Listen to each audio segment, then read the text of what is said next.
Hi, I'm Janice Poplack, Director of Social Work at the Menninger Clinic, and I'm here with Dr. John Allen, Senior Psychologist at the Menninger Clinic and Professor of Psychiatry at Baylor College of Medicine. Today we're going to be talking about cultivating hope. Hi, Dr. Allen. Hi. Thank you for being here. It's my pleasure. Tell us why it's important to have hope in treatment. Well, I've been working here at Menninger for over 3 decades, and I think if there's one thing that I would say really makes the difference in how treatment goes, it's persistence. It's persisting in treatment is the issue. So I think hope is critical because hope is what motivates persistence in treatment. And without hope, I think it would be very hard to persist in the way people need to do.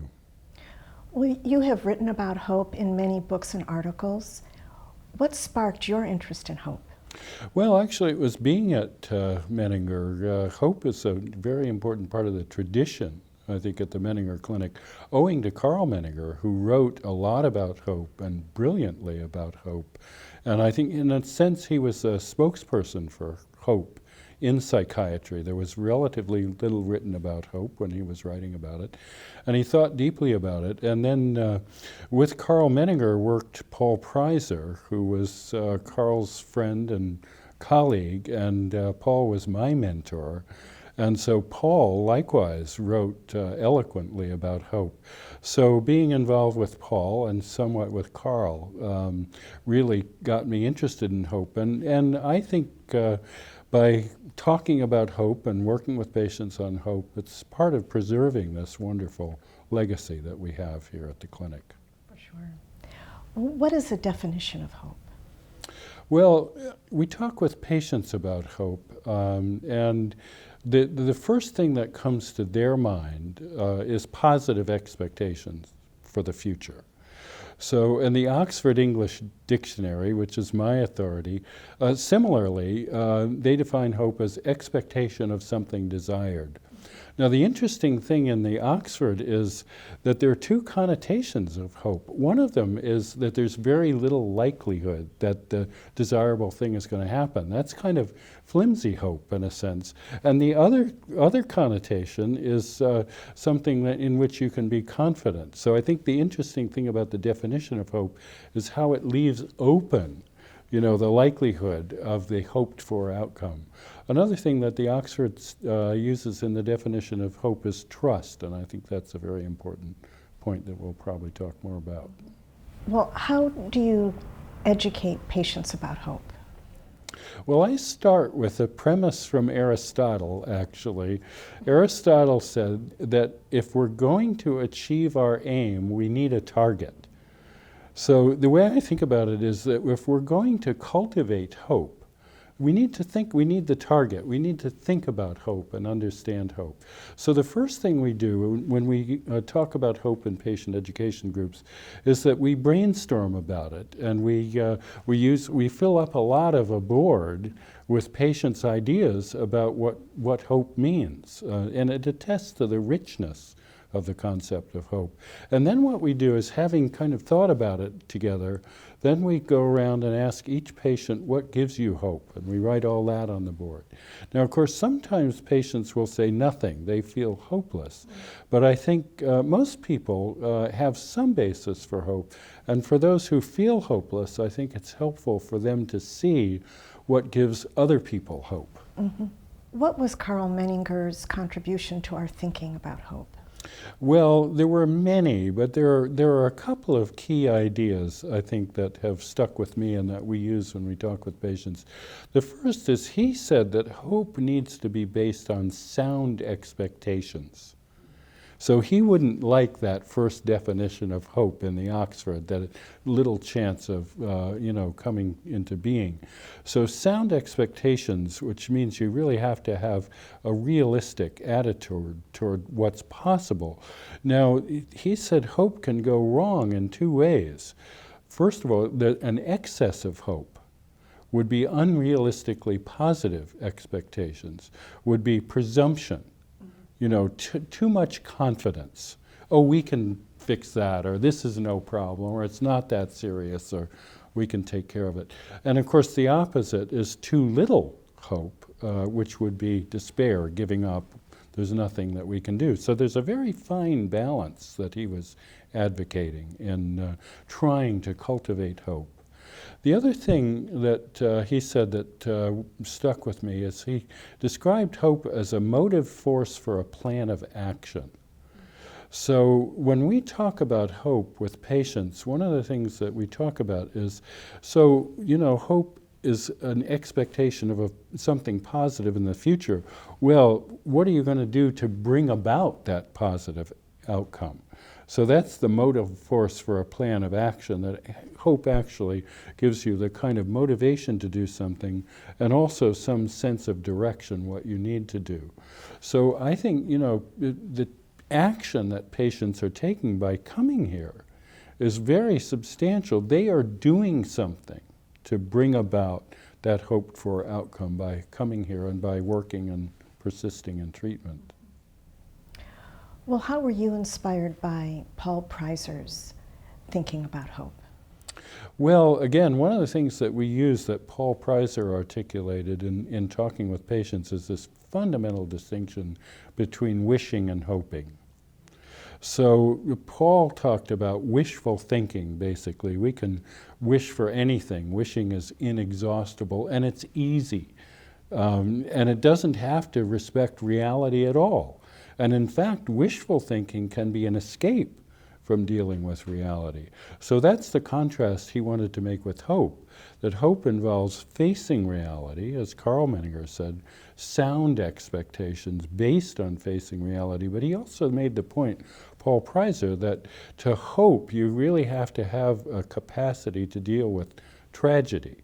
Patients very frequently come to the clinic in quite dire circumstances. So this is what makes hope necessary and what makes wishful thinking kind of beside the point. Hope requires a kind of active stance. The other thing that I love, my favorite definition of all, is Paul Preiser's. He said, hope entails a belief in a benevolent disposition toward yourself somewhere in the universe, conveyed by a caring person. This is a wonderful definition that I love the many facets of it. Mm-hmm. Well, does Paul Preiser's definition imply a spiritual dimension? Well, it does in the sense that he used the phrase, this wonderfully open-ended phrase, somewhere in the universe, benevolence somewhere in the universe. So of course, that would include, say, a sense of benevolence from God or a higher power in a kind of religious sense. But I like to think beyond religion, just a sense of trust in the world, a feeling of being at home, safe and secure in the world, I think fits with that. And there's a spiritual quality to that as well. But I love that he put in the end as conveyed by a caring person. So this goes back to trust, as one of those definitions of hope and trust are very connected. And a caring person represents our interest in attachment and attachment relationships and security in attachment relationships, which are relationships that involve providing care. So how does faith relate to hope? Well, I think they're very closely related, actually. And, most obviously, a lot of people their hope is based on religious faith. So this would be a connection. And then hope and faith are two of the three theological virtues, love being the third. And when you think of trust and so forth and attachment, love fits in there very well. So they're very closely connected. But I think beyond the religious perspective, the way I like to think of faith is a kind of commitment to going forth in the face of uncertainty. I think we'd use the idea of faith in the context of uncertainty. And hope is clearly an issue where there's uncertainty.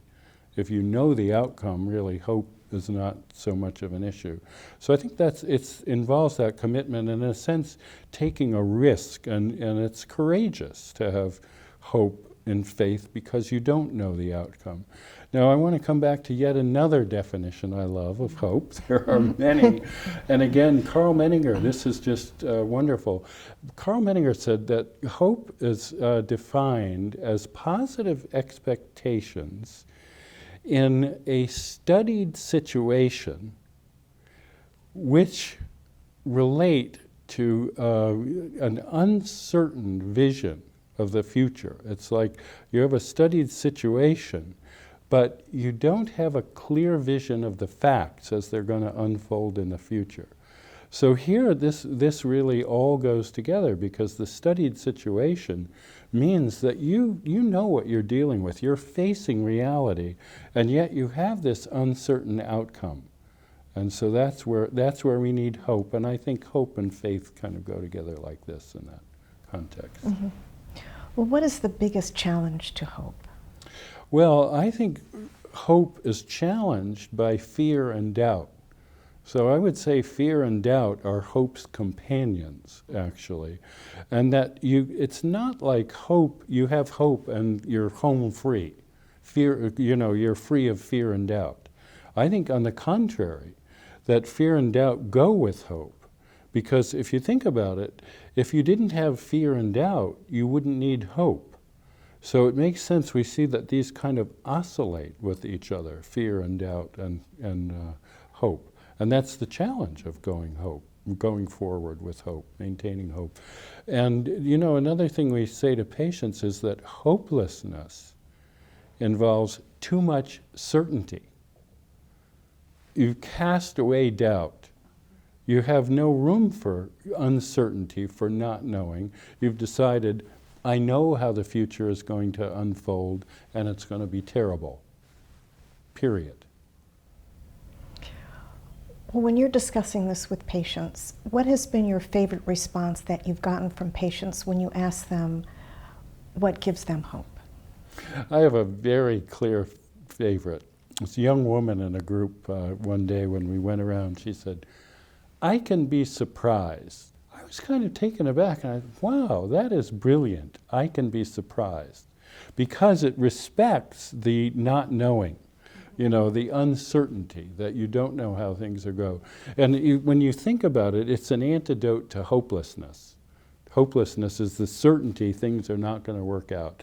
So that capacity to say, I can be surprised, even if I can't see how it's going to go, or even if I'm thinking there's no way this can work out, I can be surprised. That's what I hang on to myself. Well, you have used the concept of borrowed hope. What do you mean by that?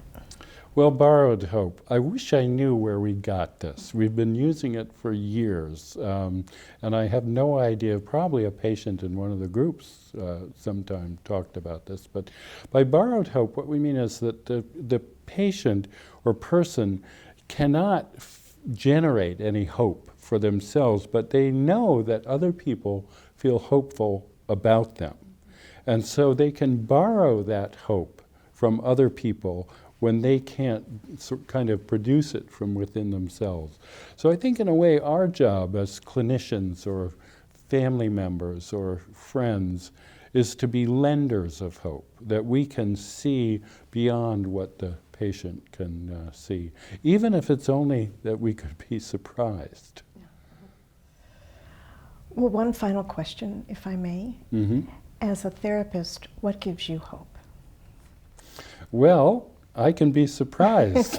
This is what, and I'm not kidding about this. I think, again, as a therapist, I very often work with patients who do come in with dire circumstances, feeling quite hopeless. And it's easy in empathizing with them to take on that feeling of hopelessness, how are we going to, I can't see how we're going to work this out. Yet when I feel that way, I know that I've felt that way countless times before, and we have found a way forward. That's the capacity for surprise. So even if I can't see it at the moment, I realize things can unfold that we can't see. And we meet weekly with a group of clinicians who we get together and we talk about patients and families that we're having a lot of challenge working with. And you know, often it's hard for us to see, how is this going to go? How can we work with it? And we counsel each other and sympathize with each other. But the same point holds, that what we see recurrently in that group is that as over time, when we hear how these stories unfold, we can see that what we couldn't envision actually does happen when people persist and stick with it. And I think the most important thing for me is, having worked with patients who are profoundly suicidal for a very long time and hearing from them years and thankfully sometimes even decades later, that they are happy to be alive. And again, it's the same premise. You know, that is a surprise. They couldn't see any hope for the future.